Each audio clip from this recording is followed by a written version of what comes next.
I'm Michelle, and I'm here at Fleming's Prime Steakhouse and Wine Bar in Winter Park, Florida. And we are talking holiday wine tips today with our expert Shane from ABC Fine Wine and Spirits. Welcome. Hello, thanks for having me. All right, this is one of my favorite topics, and right now during the holidays, I get so overwhelmed by what wines to serve, with what foods, and let's get started with the holiday meal.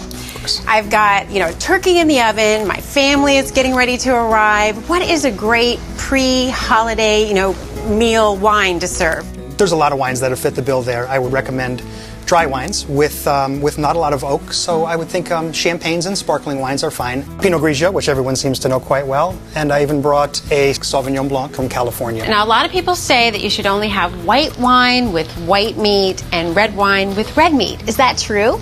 The old rule of thumb was white wines with seafood and red wines with meat, but there's a lot of wines that sort of bridge the gap now, so you have to be a little more flexible, I would say.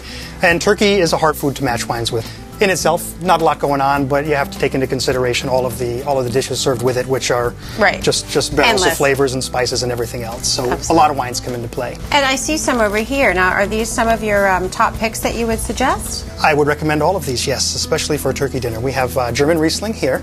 We have Gewürztraminer from France's Alsace region. Okay. This is Chardonnay from Burgundy, white Burgundy, from the village of Meursault. Dry rosé, which is all popular in France, and then I have two Pinot Noirs, one from Burgundy, France, and one domestic from Oregon. And Pinot Noir has been talked about a lot lately. Is this the trend in wine right now? It sure is. The blends also in some of the wines? Pinot Noir has rumored to be the next big thing since I was a kid. All of a sudden now, maybe with the movie Sideways, all of a sudden it really is the next big thing. And it's about time because it really deserves the attention it's getting. Awesome. And you have all these great gadgets, too, here to open wine. So can we open one? Sure. Many different corkscrews. I think we'll try this one. This one here, what does this thing do? That's really This is nifty. A foil cutter. Makes cutting the top off the bottle quite easy and neat. And these would be great gift ideas, I would think, too. Okay, so also I wanted to ask you, do you have to spend a fortune to get good wine now? Anyone can spend a fortune and get good wine. That's kind of easy to do. I think the real wine aficionado is the one who can get a great value, find a great wine for less money. And that's a lot easier to do nowadays because pretty much everywhere in the world is making world-class wines. Wonderful wines are coming from countries that 10 years ago didn't even have a lot of wines, or people didn't know they made wine at all.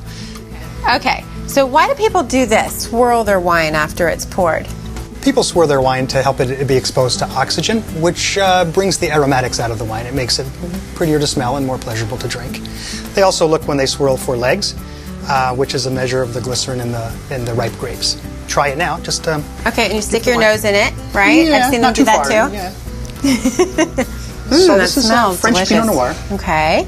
So it should have aromas of berries and cherries and a little bit of a cedar and spice, which is very definitive of Pinot. That's good.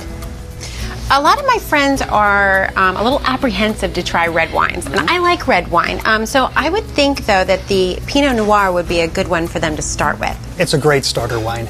Most people that I know end up with Pinot Noir after they go through the Cabernet and Merlot phases, but Pinot Noir, like Beaujolais, is a very low tannin wine, and tannins are the thing in wine that dry your mouth out, and that's what turns a lot of people away from red wine. Do you all have wine tastings at ABC? We sure do. Throughout the course of the year, we have literally hundreds of wine tastings, and each one is quite similar. You'll pay a nominal fee and come in, and there will be 60, 70, maybe even up to 100 wines available to try, along with some gourmet foods. We have restaurants that come in and help us.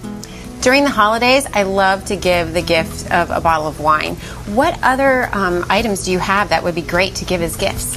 Plenty of gift ideas. You can stop in and get the wine that you like cold. We have a good selection of chilled wines. You can have it gift wrapped, gift bags, a full selection of corkscrews like the rabbit here. Oh, that's a gorgeous wine opener. Nice. We have a chilled unit with gourmet cheeses and meats. You can get cigars. We have the gift packages, certainly around the holidays, the liquor sets with glassware, and there's many other things.